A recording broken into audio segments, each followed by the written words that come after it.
plus chaud. Elle a beau en parler à sa mère, celle-ci ne sait pas quoi lui dire à part de faire ses 5 prières par jour et de réciter des invocations quand les événements arrivent. Et puis elle n'est pas plus inquiète que ça parce que pour l'instant, ces créatures ne lui ont pas fait de mal.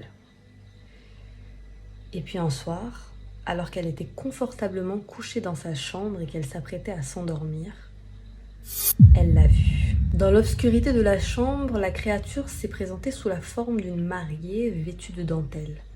Son visage était sombre, elle avait de longs cheveux lisses, noirs et brillants. Elle tenait dans ses mains un bouquet et un mouchoir. Elle avait une expression telle qu'elle était en train de pleurer. D'une voix tremblante, Rétage a commencé à réciter des sourates. 1, puis 2, puis 3, et le genou continuait de l'observer comme si cela n'avait aucun effet sur lui. Et puis soudain, sans crier garde, il s'est approché comme ça de son visage. Elle pouvait sentir son souffle sur ses pores, son haleine fétide sur sa peau. Et puis finalement, la mariée a disparu. Tous les soirs, dans l'obscurité de la chambre, vêtue de cette même robe en dentelle, elle observe Rétage. Et à chaque fois qu'elle se met à réciter des sourates, le genou fait le même mouvement. Il s'approche à la vitesse de l'éclair, puis s'en va.